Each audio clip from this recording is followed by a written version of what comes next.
Dans cette vidéo, nous allons voir les doubles pronoms. Alors, les pronoms, en général, sont très utilisés en français, surtout à l'oral, en communication.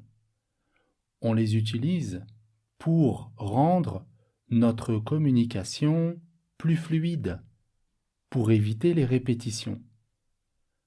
Donc, c'est très important de maîtriser les pronoms et dans ce cours, nous allons voir les doubles pronoms. Regardez, je vous donne un exemple. Il envoie un rapport à son manager. Il envoie un rapport c'est un COD, à son manager, c'est un COI, un complément d'objet indirect, complément d'objet direct. Maintenant, si je veux reformuler cette phrase, et je vais utiliser des pronoms. Je vais utiliser un pronom pour remplacer le COD et un pronom pour remplacer le COI. Et je vais dire « il le lui envoie ». Il le lui envoie.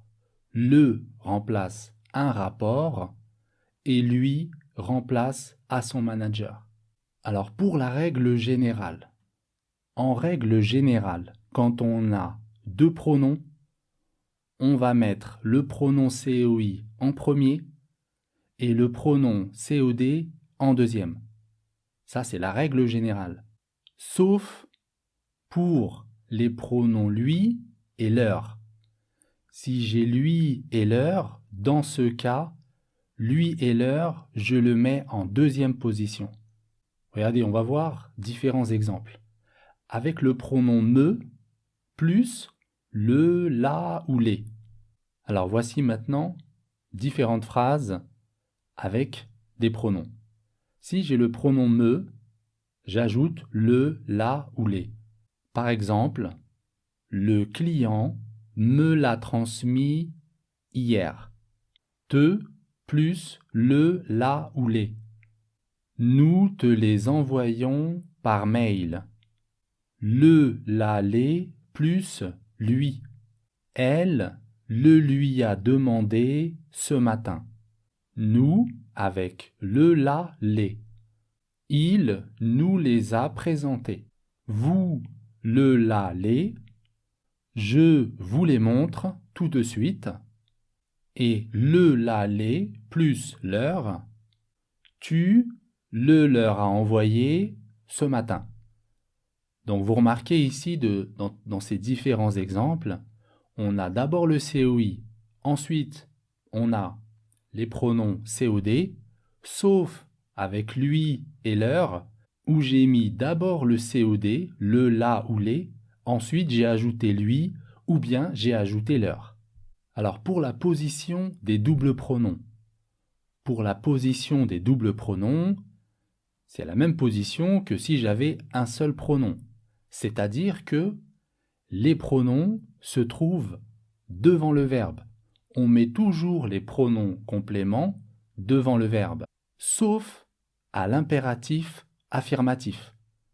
À l'impératif affirmatif, on va mettre les pronoms après le verbe. Par exemple, nous vous l'avons confirmé hier. Le leur avez-vous demandé? Transmettez-le lui. Pour la phrase négative. Pour la phrase négative, les pronoms se trouvent après le ne de la négation, après le ne et avant le verbe. Je ne le lui transmets pas pour le moment. Je ne le lui, on a les pronoms le lui et le verbe transmet. Je ne le lui transmets pas pour le moment.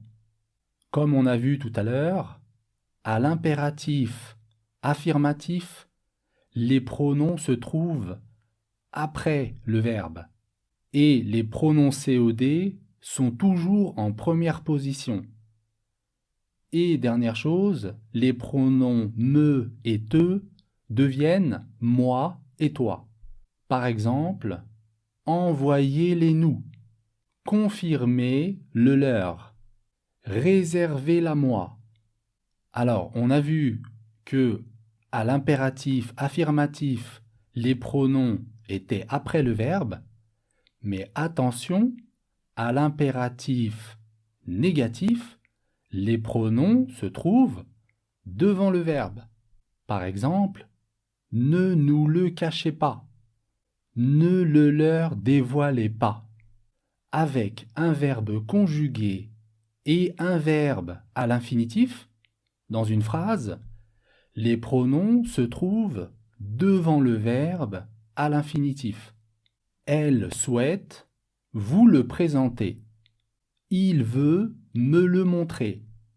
Attention avec le verbe faire et le verbe laisser, ainsi que avec les verbes de perception, comme par exemple le verbe entendre, le verbe voir. Avec ces verbes-là à l'infinitif, on met les pronoms devant le verbe conjugué. On ne met pas les pronoms devant le verbe à l'infinitif. Par exemple, nous le leur laissons entendre. Vous le lui faites rapporter. Avec les pronoms en et y, si j'ai deux pronoms, avec en et y, les pronoms en et y sont toujours en deuxième position. Par exemple, nous lui en parlons. Envoyez-nous-en un exemplaire. Il t'y accompagne. L'accord du participe passé. Avec l'auxiliaire avoir, le participe passé s'accorde avec le COD, avec le pronom COD, si ce pronom COD se trouve devant le verbe, sauf avec le pronom en. Avec le pronom en, même s'il est devant le verbe, même s'il est devant l'auxiliaire, il n'y a pas d'accord. Par exemple, ces documents, il me les a envoyés. Envoyer, je mets un S. Le participe passé envoyé s'accorde avec les. Les remplace les documents. Les documents masculin pluriel. Donc, envoyer, j'ajoute un S. Un autre exemple, des feuilles. Nous en avons donné à tout le service. Nous en avons donné. Donner ici ne s'accorde pas avec en. Avec le pronom en, le participe passé ne s'accorde pas. Voilà, j'ai terminé avec cette vidéo sur les doubles pronoms. Suivez-moi sur les réseaux YouTube, Facebook, Instagram pour être informé des prochaines vidéos. Prenez soin de vous et je vous dis à la prochaine.